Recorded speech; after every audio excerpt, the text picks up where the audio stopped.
What's going on, ladies and gentlemen? Welcome to this video. So it is Friday, August 5th, and this morning I woke up and went and enrolled for my last year of high school. I'll be senior this year. But today we got a pretty laid-back day. Here's the plan. I'm going to make some breakfast now because it's 10:30 and I haven't eaten yet and I'm pretty hungry. Gonna make some breakfast, probably gonna have what I had yesterday, which is what I put in that full day of eating video. So if you haven't seen that yet, go ahead and check that out. But gonna get some breakfast. I might go take a nap because I had to get up early and I'm tired now. Got some stuff I need to work on the computer. Also gonna do that, and then also, keep saying also, I don't know what's going on. Also I have to edit the full day of eating video, which you may or may not have already seen. If you haven't seen it, go check it out and be sure to subscribe. But gonna go edit that video now. Plan for the rest of this day as far as like this evening and tonight goes. My friend who's actually at the academy for the highway patrol, he has like the weekends off, so he's coming back. Probably gonna work out with him tonight. I don't know, I haven't heard from him yet because they don't have their phones there, but probably gonna work out with him tonight. Might hang out with him tonight, and so that's the plan. The topic for the video is going to be how to get a six-pack as a young teenager, and I'm going to show you. I'm going to talk all about it, so just don't you worry. Just don't you worry. But first I gotta get some breakfast, so I think we're gonna get some chocolate chip pancakes. Need to get some protein, so probably, actually I still have turkey in the fridge. Probably just gonna heat that up and eat that with pancakes. Doesn't sound too good. Pancakes sound good, but yeah, so let's do it. Alright, getting some pancakes mixed now. If you're wondering if these are protein pancakes, they're not. And you know, the reason I would much rather have like regular chocolate chip Hungry Jack brand pancakes is because these pancakes taste a lot better than any protein pancakes you're gonna find. Now obviously people are gonna claim that these are the best protein pancakes in the world, but I've made like 5 or 6 different protein pancake recipes and not liked a single one. And also if you're doing sugar-free syrup, it's not as good either, but it's still, I'd much rather have regular pancakes. And here's the thing, like in a bulk you have more carbs, right? So you can fit a pancake in, well, you can fit pancakes into your macros a lot easier than you would if you were, you know, restricting your carbs. So I personally would rather just get the carbs out of the pancakes, enjoy them, and then get like some lean turkey or some egg whites and eggs for breakfast for the protein. So that's just kind of the way that I do it. Alrighty, so it's about 6:30 in the evening. Headed to the gym now. Got biceps and triceps to hit today, and I just noticed that my camera battery is almost dead, so I'm gonna run and get the charger for that. But real quick, I want to do a little gym outfit walkthrough. So we got the hair nice and done. Thought about putting on a flat bill, but we're gonna keep it like this. Got the fake Ray-Bans. They say Golden Eagle Bank on the side, but they work good. I lost my real Ray-Bans. Okay, jacket. This is a Bradley Martin jacket, BM Fit Gear. Got this probably about a year ago or so. Well, actually it might have been longer than that, but I like it. There's a little BM Fit thing on the back. I don't necessarily like that because I think it looks like a gymnastics shirt because they have like so shorts wise, wearing some I think these are golf pants, but they're blue and that's the best color, so we're rocking them. Can you see? Alright, so there it is. Shoes. Oh, spicy. Got them Nikes, I don't know what they're called, but got some pre-workout. That's the outfit. Alright, so how do you get a six-pack as a young 13, 14, 15-year-old? It is a little bit different than the way that you get a six-pack as a little bit as a older individual, because when you are in your early teens, your testosterone is probably just now starting to rise, but the older teens, they've had that higher testosterone for a little bit, and my camera's about to die, so let me go to the gym real quick. Alright, so what I was saying is that when you are in your younger teens, your testosterone is low. And by younger teens, I mean like with pre-teens. Like, so when you start, right before you start going through puberty, your testosterone is low, right? Because you're a little girl still. And when you start going through puberty, your testosterone raises. And a big part of building muscle has to do with testosterone levels. So if your testosterone levels are super low, building muscle is going to be hard. That's why they have testosterone supplements. You know, that's why some people take like pro hormones, like human growth hormones and stuff. It's to get that testosterone up. But if you are coming into your teenage years, you don't need any kind of testosterone boosting supplements because your testosterone is already through the roof. The reason that it's a little bit different for you as a new teen, or like, you know, right on that preteen level, that 10, 11, 12 area, is because when you are a teenager, when you've been a teenager for a few years and you've had that elevated testosterone for a little bit, you have already had chances to build muscle in your abs. Now, it's not impossible to build muscle without much testosterone, but if you were to take two people and one person had super low testosterone, one person had super high testosterone, and give them the same training plan for 6 months, and you'd come back in 6 months, the person with the higher testosterone, his gains, his results will be crazy through the roof compared to this guy. So that's why you know, testosterone plays a big factor into building muscle. So when you have you know, that preteen, not creatine, that preteen, they haven't had a chance, even if they haven't worked abs, right? So even if you haven't spent a whole bunch of time doing all these ab exercises, building muscle, or compared to somebody who has, or even somebody who hasn't but has the testosterone, their abs are going to be more developed. So even if you have like an extra layer of fat covering up the abs, it doesn't matter because the testosterone is going to allow you to have built up those abs over that time, even if you haven't been working them very seriously. So this is why it's a little bit different for you know, those younger kids approaching puberty, or even just starting puberty or whatever. Because when you start to go through puberty, your testosterone levels are going to rise. So what you need to do, if you are that younger teen, that 12, 13 area, 14 even, 15 even, what you need to do is you need to take a 6-month period where you do a quote-unquote bulk, and you need to eat your body weight in protein, i.e. if you're 130 pounds, you need to eat 130 grams of protein every day. If you're 150 pounds, you need to eat 150. So what that'll do is that'll help to put on that muscle. So once you're getting in your enough protein, you're gonna wanna start to add some carbs. Don't go overboard. I'm not gonna get into the specifics of, you know, the numbers for carbs and fats that you need to be eating, but try to go on a little mini bulk, I guess you could call it, where your protein's at 1 gram per body weight, and then the rest of your macros, elevate your carbs, keep your fat typically low, but you don't need to try to avoid fat.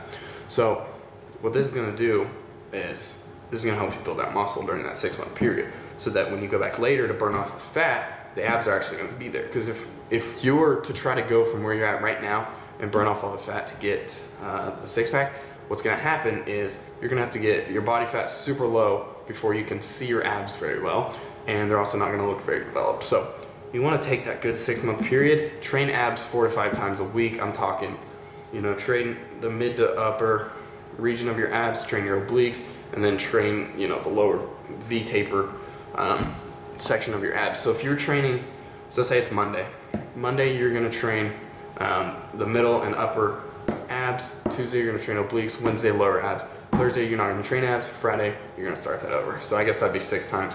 But if you can only handle 4 to 5 times, do that.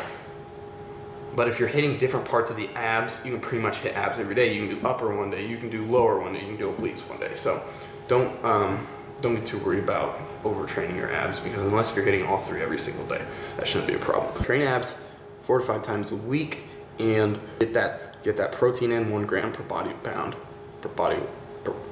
1 gram per body weight. It's gonna help you build that muscle, and then at the end of the 6 months or however long you decide, you can do a mini cut, or you can start to lower your calories down, start to add in some cardio, and then burn all that off. Now, I don't recommend that you just train abs only, because odds are if you are 12, 13, 14 years old, you don't have much muscle mass in the rest of your body, so you're gonna look kind of dumb with, you know, sticks for arms like me, but I'm okay with it. You're gonna look dumb when you show up with a six-pack and no muscle anywhere else. So, you know, I would recommend getting into some, you know, hypertrophy training, some bodybuilding style stuff, and get some overall muscle mass built up. Now, you can stick to, the big thing is that you're getting enough protein, because when you break down the muscle, if you don't get the protein in, you're not going to have the fuel to rebuild the muscle. So you need to make sure that if you are doing this, that you're not training the abs 4 to 5 times a week, but not getting the protein. You know, a great way to get into protein is like protein shakes. You can get $10 protein at Walmart. That stuff's, you know, it's not gonna make that big of a difference between that and the $60 stuff. But you got $10 protein at Walmart that gets 25 grams. Take a scoop or two of that a day. Try to get in some chicken, some lean meats, some, you know, eggs, egg whites, turkey. You can eat steak, beef, all those things that have meat in them, chicken nuggets. But yeah, so getting that protein and then getting those training sessions. All right, so that's my little rant on how to get abs as a young teenager. If you're like 15 or 16 or even like 17 or 18 and you feel as though you have abs, all you need to do is burn off the fat to show them. Then you're just going to want to do step 2 of what I said a minute ago, which was do a little mini cut, lower your calories, up your cardio. And if you do that for a little bit and you feel like you're not seeing the results that you want to see, there's 2 things you can do. First of all, you might be lying to yourself without really meaning to or without really realizing it, and you might not be going as hard as you think you are. You might not have your calories, your macros set up, or you might just be cheating on your nutrition too much. Another thing that could be happening is you have your calories set up for if you're doing more cardio than you are. So you can try to increase your cardio and you can try to zone in on your nutrition. And I guess there's a third thing, would just be to give it some patience, to deploy some patience and to give it a little bit longer. Because if you do that, then what's going to happen is you're going to keep going and you're going to start to see more results. And then those results will motivate you to keep going, which is a wonderful thing. So that's the rant. Not really rant, but that's my little talk on getting six-pack for younger people. So now the plan, I would say that, now the plan. So what I'm going to do now is hit biceps and triceps and bench press. So I mentioned a couple of videos ago that I want to get my bench press up, and a big part of that is bench pressing enough. So I'm going to do bench press today. I'm feeling some 6 sets of 8. Might try for 155 for 6 sets of 8, but we'll see. Don't have a spotter again, so I don't know if anybody's shown up for a while or not. It's 6:35 now, so I'm gonna hit the bench press first thing, and then I'm gonna do some biceps and triceps. And then I think what I'll do is I'm going to walk you through my workout while also showing you what it is, so like a commentary. So let's go ahead and start that in 3, 2, 1. Just got done with bench press, got 6 sets of 8. Didn't get any footage of that, man, I'm shaking. Didn't get any footage of that, but I got 155. Last 3 sets, I had struggles getting the last 2 to 4 reps, which was half of them. But we got it though. Didn't have to bail or anything. So got that bench press done. Now I'm going to start the arm session right after I talk through it. But first exercise that I'm doing is seated curls. So I did 5 sets of 12 on these, and by 12 I mean 12 total because I did alternating. Oh, whoops. So 6 each arm. Now I like these almost probably better than standing curls, because when you're sitting down, the angle at which, you know, like your arm is compared to when you're standing up is a little bit different, more primal for targeting the bicep, in my opinion.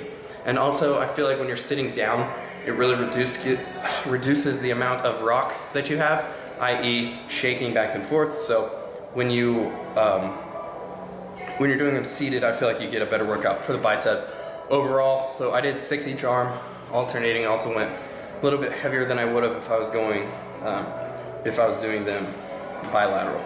Now, I supersetted this with rope press downs. Did 5 sets of 8 on the rope press downs.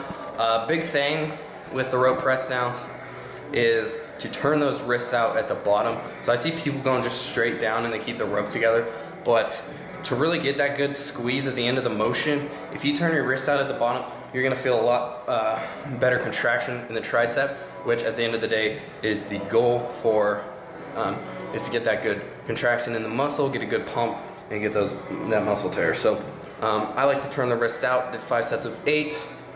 Again, kind of went heavier. My strength in the rope press downs I feel like has progressed quite a bit in the last probably 2 to 3 months. I don't know why, but I think adding some calories back in has helped my strength overall. But rope press downs, I'm doing like 30 pounds more than I was during my cut, and obviously I'm only doing 8 reps on that set, but still I feel like my strength on those has gone up a substantial amount. So okay, so this next exercise is called seated curls. Now seated barbell curls. So the difference between this and seated dumbbell curls is obviously that you're using a barbell, but the range of motions, right? So on the range of motion on this, it's a lot different. It's really peak oriented, i.e. the point of your bicep where it sticks out. So we're trying to really target that peak, get some mass on that upper region where the point of insertion for the bicep is. Get that good separation between that point of insertion and the front deltoid. So that's a big goal here. So I did 5 sets of 6 on these, went a little bit heavier, and then that was all I did. I didn't superset that with anything. Next thing I did after those was overhead extensions. So I did this with a dumbbell. I did 5 sets of 6 on these as well as on those curls. Again, overhead extension, I think a big thing with these is to focus on that mind-muscle connection, right? So I feel like a lot of times with these, if I don't get a good pump before I do them, then I end up either feeling it in the back of my elbow or don't really feel it at all. But sometimes when I have a good pump, I can really feel it on my triceps. So overhead extensions, 5 sets of 6. It's good stuff. Now we're gonna do rope curls next. Super excited with reverse curls. The rope curls, 4 sets of 8. Now these are like a hammer curl, but with a cable machine, and they work like more of the outside of the biceps, so the part that's like right over here works that more than anything. So one thing that I've noticed that if I do it with the rope instead of with dumbbells, I feel it in that part of the bicep a lot more with the rope. So if you've always done hammer curls with dumbbells, maybe give them a try with the rope. I don't know why. I think it's because the angle that the rope is, you can't really change it, but you can change the angle of the dumbbell, I guess so. Rope curls, 4 sets of 8, and then reverse curls. Now the reason I threw these in is because the bottom of my forearms, i.e. this part, is super sore from yesterday, like I mentioned, and I'm just trying to get a good workout. The top part and reverse curls, as well as hammer curls, do that a substantial amount. So reverse curls, 4 sets of 8. Some people don't like these because they say that they hurt the wrist, but I've never really felt like it hurt my wrist. Like, you can feel it in your wrist, I guess, but it's not like a bad pain, like I need to stop type of thing. So if they do hurt your wrist, don't do them, but other than that, I think they're a good exercise for not only the biceps, but the top of forearms. Next, we have reverse grip press downs. I love these for the medial head of the tricep. It's good stuff. 4 sets of 8, we supersetted that with dips. So exercise before this was 2 bicep exercises, and now we're doing 2 tricep exercises to finish up the workout. So the reverse grip press downs, big thing here is the tempo. So what I did was I went down for about 1 to 2 seconds, and then didn't pause at the bottom, but then when I was coming up on the movement, I came up for 4 seconds. So big thing is that time under tension, get that good tempo going. And then the last thing I did was dips. Now, not chest oriented dips, but chest or tricep oriented dips, i.e. you want to put the emphasis on the triceps, and I'm not a fan of doing dips like you would. Like when I do tricep dips, I put my arms behind me, and just like you can see me here, but I think some people try to get 2 for 1 out of the dips and try to use them as a chest exercise and a tricep exercise, and they are, but you have to change up the angle. You can't just do the same. Like, you can't do the same thing for chest and triceps on the dips that you would. And now I'm just rambling. So now I'm gonna go actually do this workout that you just saw and then talk to you in a second. Alrighty, just finishing up at the gym. One of the biggest differences between bulking and cutting is simply the fact that if you go over on macros on a bulk, it's really not that big of a deal because your goal is to put on size, right? So going over on your macros can actually be a good thing sometimes. But if you go over on your macros during a cut, you could severely damage your physique, especially if you are show prepping, because everything you eat affects the way your physique looks. So if you're going over on macros and stuff, it's going to affect the way your physique looks. Reason I bring this up is because what I like to do during my bulk is do my best of hitting proteins, do my best of not going over on fat, and then getting in carbs. So like right now, I'm going to get some Chinese food, getting some sesame chicken. So protein, I should get the rest of my protein in. I only have like 40 or 50 grams left for the day. Should get the rest of my protein in. I think I still have quite a bit of carbs, so I'm not going to weigh out the chicken, and I'm not going to weigh out the rice and everything. I'm just gonna eat it and enjoy it. And I think that's one of the beautiful things of bulking, is I can do that and not worry about it messing up my physique too much, because if anything, it's going to help with the extra calories. So during a cut, however, I wouldn't do this. I would weigh the chicken out if I was going to make it fit my macros, but I'm not. So now it's 9:30. I'm going to get some Chinese food, and then we're gonna call it a video. I'm gonna end it here. Man, it's dark, sorry for that. Thanks for watching, guys. Add me on Snapchat, AlexHFit. It'll be on the next screen too. But add me on Snapchat. If you have any questions or anything you wanna say to me, do it on there, because Instagram or YouTube, I may or may not see it. Snapchat's your best bet if you have something that you want me to see. Guys, make sure to subscribe. Trying to make like 5 videos a week, doing my best. It's kind of hard, to be honest. But now, tomorrow, I'm going to Top Golf, which if you don't know what it is, I'm not gonna explain it to you. But doing that first thing in the morning, so I'm gonna try to make a video tomorrow. That'll be up maybe Tuesday or so. So, thanks for watching this video, guys. Don't forget to subscribe, hit the thumbs up button if you enjoyed the video, and we'll see you next time.